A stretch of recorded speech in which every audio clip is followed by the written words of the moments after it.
খাতড়া যুব কম্পিউটার প্রশিক্ষণ কেন্দ্রে সবাইকে স্বাগত জানাই। তোমাদের যে কম্পিউটার ক্লাস 1 এপ্রিল 2020 আরম্ভ হওয়ার কথা ছিল, বিশ্ব করোনা মহামারীর কারণে আমরা তা করে উঠতে পারিনি। এখন আমরা তোমাদের অনলাইনের মাধ্যমে কিছু ভিডিও দেব, সেই ভিডিওগুলো তোমরা দেখবে। পরবর্তী ক্ষেত্রে যখন আমরা ক্লাস করার অনুমতি পাবো, তখন তোমাদের বাকি যে ক্লাস, প্র্যাকটিক্যাল ক্লাস, সেগুলো তোমরা করবে। আজ তোমাদেরকে আমি ফান্ডামেন্টাল অফ কম্পিউটার সম্পর্কে কিছু জিনিস জানাবো। কম্পিউটারের প্রাথমিক ধারণা। প্রথমত, হোয়াট ইজ কম্পিউটার? কম্পিউটার কি? The computer is an electronic device which can accept data or information from the user and gives us a meaningful result within a few milliseconds. Computer হলো একটা ইলেকট্রনিক্স মেশিন, একটা বৈদ্যুতিন যন্ত্র, যেটা ব্যবহারকারীর কাছ থেকে তথ্য গ্রহণ করে এবং সেই গ্রহণ করা তথ্যর একটা তাৎপর্যপূর্ণ উত্তর আমাদেরকে ফেরত দেয়। এই কম্পিউটার শব্দটির উৎপত্তি কম্পিউট নামক একটা শব্দ থেকে, যার অর্থ গণনা করা। এবার আসছি কম্পিউটারের পুরো নাম, full form of computer. C এ কমন ওয়ে অপারেটিং, এম এ মেশিন, পি এ পার্টিকুলার, ইউ এ ইউজড, টি এ ট্রেড, ই এ এডুকেশন, আর এ research.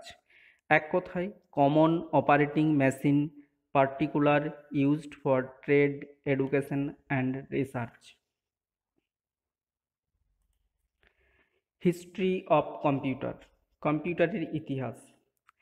Computer history starts with the development of a device called abacus by Chinese around 3000 BC, used for systematic calculation of arithmetic operation. আজ থেকে প্রায় 3000 খ্রিস্টপূর্বাব্দে চীন দেশে প্রথম গণনার সূত্রপাত হয়। যে যন্ত্রের সাহায্যে গণনা করা হয়েছিল সেই যন্ত্রটার নাম ছিল অ্যাবাকাস। এই সময়টাকে ধরা হয় কম্পিউটারের সূত্রপাত। ফাদার অফ কম্পিউটার, কম্পিউটারের জনক। Charles Babbage was considered to be the father of computing after his concept, the invention of the analytical engine in 1837. Charles বেবেজকে বলা হয় কম্পিউটারের জনক, কারণ তার তথ্য অনুযায়ী প্রথম কম্পিউটার তৈরি করা হয়েছিল। ফার্স্ট কম্পিউটার ইন ইন্ডিয়া, ভারতবর্ষে প্রথম computer. Indian statistical institute at Calcutta in 1955. 1955 খ্রিস্টাব্দে কলকাতায় অবস্থিত ইন্ডিয়ান স্ট্যাটিস্টিক্যাল ইনস্টিটিউট ভারতবর্ষে প্রথম কম্পিউটারের সূচনা করেন।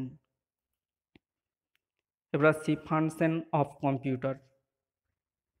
1 নম্বর, অ্যাকসেপ্টিং ডাটা, তথ্য গ্রহণ করা। তথ্য গ্রহণ করা বলতে আমরা কিবোর্ড এবং মাউসের মাধ্যমে কম্পিউটারকে তথ্য দিই। ইনপুট ইউনিটের মাধ্যমে কম্পিউটারকে তথ্য দিই।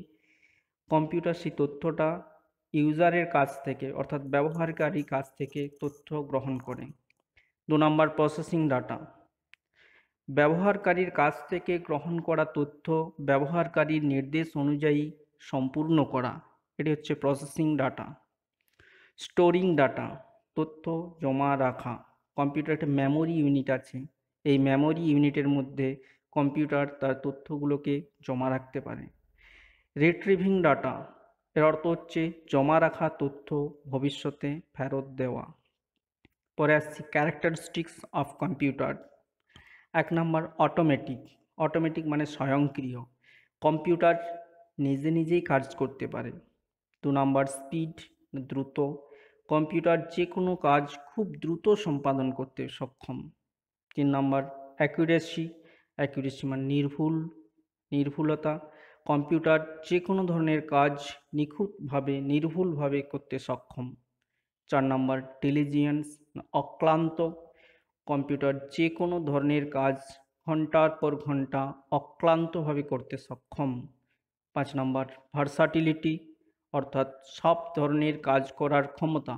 কম্পিউটারের মধ্যে আছে যে কোনো ধরনের কাজ করার ক্ষমতা।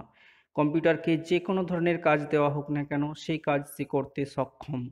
নম্বর পাওয়ার অফ রিমেম্বারিং, মনে রাখার ক্ষমতা, কম্পিউটারের মনে রাখার ক্ষমতা অসীম। এবার আসছি general use of computer, computer কোথায় ব্যবহার করা হয়? Office and organization, engineering and design, animation and graphics, desktop publishing যেটা আমরা ডিটিপি নামে পরিচিত, মেডিকেল সায়েন্স, এইসব জায়গাতে কম্পিউটার ব্যবহার করা হয়। সার্কিট ডায়াগ্রাম অফ কম্পিউটার, মানে কম্পিউটারের রেখাচিত্র, এটা কোনো সময় ব্লক ডায়াগ্রাম অফ কম্পিউটার বলা হয়। কম্পিউটারের 3টি ইউনিট নিয়ে কম্পিউটার গঠিত। এক নম্বর হচ্ছে ইনপুট ইউনিট, 2 নম্বর সেন্ট্রাল প্রসেসিং ইউনিট বা সিপিইউ, 3 নম্বর আউটপুট ইউনিট। ইনপুট ইউনিট যার উদাহরণ হলো কিবোর্ড, মাউস। এই ইনপুট ইউনিটের মাধ্যমে ব্যবহারকারীর কাছ থেকে তথ্য সিপিইউ এর মধ্যে যায়। সিপিইউ এর মধ্যে থাকে 3টে ইউনিট, 1 নম্বর মেমোরি ইউনিট, 2 নম্বর কন্ট্রোল ইউনিট বা সিইউ, 3 নম্বর অ্যারিথমেটিক লজিক ইউনিট বা এএলইউ। ব্যবহারকারীর কাছ থেকে তথ্য গ্রহণ করার পর সেই গ্রহণ করা তথ্য কন্ট্রোল ইউনিট সম্পাদন করে, ব্যবহারকারীর নির্দেশ অনুযায়ী কাজ সম্পূর্ণ করে এবং সেই তথ্যকে মেমোরি ইউনিটে প্রয়োজন বোধে জমা রাখা হয়। যদি ইনপুট ইউনিটের মধ্যে কোনো ম্যাথমেটিক্যাল ফাংশন ব্যবহার করা হয়, অ্যারিথমেটিক্যাল বা লজিক্যাল কিছু ফাংশন, সেগুলো তখন এএলইউ ইউনিটের মধ্যে যায় এবং সেইখান থেকে তা সম্পাদন হয়ে কন্ট্রোল ইউনিটের মধ্যে আসে এবং সম্পূর্ণ কাজটি কমপ্লিট হওয়ার পর তা আমরা আউটপুট ইউনিটের মাধ্যমে দেখতে পাই। আউটপুট ইউনিটের উদাহরণ মনিটর, প্রিন্টার, এগুলো হলো আউটপুট ইউনিটের উদাহরণ। হচ্ছে জেনারেশন অফ কম্পিউটার, কম্পিউটারকে কয়েকটি জেনারেশনে ভাগ করা হয়েছে। এর মধ্যে ফার্স্ট জেনারেশন বা প্রথম জেনারেশন সময়কে ধরা হয় 1940 থেকে 1956 খ্রিস্টাব্দ পর্যন্ত। এই জেনারেশনে ব্যবহার করা হয়েছে ভ্যাকুয়াম টিউব। এই জেনারেশনে কম্পিউটারের কি সুবিধা বা অসুবিধা হলো, এই জেনারেশনে কম্পিউটার ছিল সাইজে অনেক বড়, bulky in size, highly unreliable, costly, difficult to use। এই জেনারেশনে কম্পিউটার ছিল অনেক বড়। এই জেনারেশনে কম্পিউটারের অনেক কস্টলি, এক একটা কম্পিউটার এক এক রকমের অপারেটিং সিস্টেম ব্যবহার করা হতো। এই কম্পিউটার ব্যবহার করার ক্ষেত্রে খুব অসুবিধা, ডিফিকাল্ট টু ইউজ। এই জেনারেশনের কয়েকটি কম্পিউটারের উদাহরণ হলো ইউনিভ্যাক, এনিক, এগুলো হলো ফার্স্ট জেনারেশনের কম্পিউটারের উদাহরণ। সেকেন্ড জেনারেশন 1956 থেকে 1963 সাল পর্যন্ত। এই জেনারেশনে ব্যবহার করা হলো ট্রানজিস্টার। ট্রানজিস্টারের সাইজ ভ্যাকুয়াম টিউব সাইজের তুলনায় অনেক ছোট, তাই এই জেনারেশনে কম্পিউটার হয়ে গেল ফার্স্ট জেনারেশনের তুলনায় ছোট। এই জেনারেশনে কম্পিউটার হয়ে গেল প্রথম জেনারেশনের তুলনায় দ্রুত, বেশি সুবিধাযুক্ত। এই জেনারেশনের কম্পিউটারের একটি উদাহরণ হলো IBM 700। এবার আসছি থার্ড জেনারেশন। এই জেনারেশনের সময়সীমা ধরা হয় 1964 সাল থেকে 1971 সাল পর্যন্ত। এই জেনারেশনে ব্যবহার করা হয়েছে ইন্টিগ্রেটেড সার্কিট, যেটি আমরা আইসি নামে পরিচিত। এই জেনারেশনে কম্পিউটারে আইসি ব্যবহার করা হয়েছে, একটা আইসির সাইজ ট্রানজিস্টরের সাইজের তুলনায় অনেক ছোট এবং কর্মক্ষমতা ট্রানজিস্টরের চেয়ে অনেক বেশি, তাই এই জেনারেশনের কম্পিউটার হয়ে গেল বেশি দ্রুত এবং সাইজে অনেক ছোট এবং ইজিয়ার টু ইউজ এবং ব্যবহার করার ক্ষেত্রে বেশি সুবিধাযুক্ত। এই জেনারেশনের কম্পিউটারের উদাহরণ IBM 360। ফোর্থ জেনারেশন 1971 সাল থেকে এখন পর্যন্ত যে কম্পিউটার, সেটাকে বলা হয় ফোর্থ জেনারেশন। এই জেনারেশনে ব্যবহার করা হয়েছে মাইক্রো প্রসেসর। এই জেনারেশনের মাইক্রো প্রসেসরের যে ক্ষমতা আইসির থেকেও অনেক বেশি, তাই এই জেনারেশনে কম্পিউটার হয়ে গেল অ্যাফোর্ডেবল, রিলায়েবল, মোর পাওয়ারফুল। এই জেনারেশনে কম্পিউটার হয়ে গেল আরও ছোট, ভেরি ইজি টু ইউজ, ব্যবহার করার ক্ষেত্রে অনেক বেশি সুবিধা। কয়েকটি উদাহরণ হলো IBM, অ্যাপেল, এই জেনারেশনের কম্পিউটারের উদাহরণ। ফিফথ জেনারেশন এই জেনারেশনের সময়সীমা হচ্ছে এখন এবং পরবর্তী পর্যন্ত, প্রেজেন্ট অ্যান্ড বিহাইন্ড এই জেনারেশনের সময়সীমা। এই জেনারেশনে ব্যবহার করা হয়েছে আর্টিফিশিয়াল ইন্টেলিজেন্স। এই জেনারেশনের কম্পিউটারে সুবিধা হলো পাওয়ারফুল মেমোরি, রিলায়েবল, পোর্টেবল। সাধারণত রোবট জাতীয় কম্পিউটারে বা রোবটে এই আর্টিফিশিয়াল ইন্টেলিজেন্স ব্যবহার করা হয়।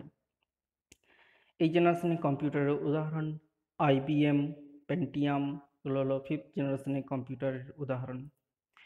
এবার see classification of computer by basic pattern. Basic pattern অনুযায়ী কম্পিউটারের ভাগ। কম্পিউটারকে প্রথমত 3 ভাগে ভাগ করা হয়েছে, অ্যানালগ, ডিজিটাল এবং হাইব্রিড। ডিজিটালকে 4 ভাগে ভাগ করা হয়েছে, super computer, mainframe computer, micro computer, mini computer. Micro কম্পিউটারের 3টা ভাগ আছে, ডেস্কটপ, ল্যাপটপ এবং ফান্টম। অ্যানালগ কম্পিউটার, যে সকল কম্পিউটার অ্যানালগ সিগন্যালের উপর কাজ করে সেগুলো হচ্ছে অ্যানালগ কম্পিউটার। যে সকল কম্পিউটার ডিজিটাল সিগন্যালের উপর কাজ করে সেগুলো হচ্ছে ডিজিটাল কম্পিউটার, এবং যেখানে একই সাথে দুটো পদ্ধতি ব্যবহার করা হয় সেগুলো হচ্ছে হাইব্রিড কম্পিউটার। অ্যানালগ এবং ডিজিটালের মধ্যে পার্থক্য হচ্ছে যে আমরা যদি ঘড়ি দ্বারা তুলনা করি, যে ঘড়ি কাঁটা সিস্টেম ঘড়ি, কাঁটা দেওয়া, সেই ঘড়িতে বলা হয় অ্যানালগ ঘড়ি, এবং যে ঘড়ি ডিজিট সংখ্যা ওঠে সেই ঘড়িকে বলা হয় ডিজিটাল ঘড়ি। একইভাবে অ্যানালগ এবং ডিজিটাল দুটো আলাদা। ডিজিটাল কম্পিউটারকে 4 ভাগে ভাগ করা হয়েছে, সুপার, মেইনফ্রেম, মাইক্রো, মিনি। অতি ক্ষমতাশালী কম্পিউটার হলো সুপার কম্পিউটার, তার তুলনায় কম ক্ষমতা সম্পন্ন মেইনফ্রেম। মাইক্রো কম্পিউটার আমরা যেগুলো ব্যবহার করব মাইক্রো কম্পিউটার, এবং এর থেকেও কম ক্ষমতা সম্পন্ন কম্পিউটার হলো মিনি কম্পিউটার। মাইক্রো কম্পিউটারের 3টে যে ভাগ আছে, ডেস্কটপ যেখানে input unit, central processing unit এবং আউটপুট ইউনিট আলাদা থাকে, সেটা হচ্ছে ডেস্কটপ কম্পিউটার, আমরা এখানে ব্যবহার করব ডেস্কটপ কম্পিউটার। ল্যাপটপ, এটাকে বলা হয় নোটবুক কম্পিউটার। এই কম্পিউটারে ইনপুট, প্রসেসিং এবং আউটপুট একই জায়গায় থাকে। পামটপ, পাম মানে হচ্ছে হাতের তালু, এই জাতীয় কম্পিউটার খুব ছোট্ট, এবং এখানে ইনপুট আলাদা করে কিবোর্ড বা মাউস ব্যবহার করা হয় না। এই কম্পিউটারে একই জায়গাতে ইনপুট এবং আউটপুট পাওয়া যায়, জাতীয় কম্পিউটারকে প্লামটপ কম্পিউটার বলা হয়। Classification of computer by hardware components. Hardware component অনুযায়ী কম্পিউটারের ভাগ। কম্পিউটারকে 2 ভাগে ভাগ করা হয়েছে এই জাতীয় এই কম্পোনেন্টস অনুযায়ী, হার্ডওয়্যার কম্পোনেন্টস অনুযায়ী, হার্ডওয়্যার এবং সফটওয়্যার।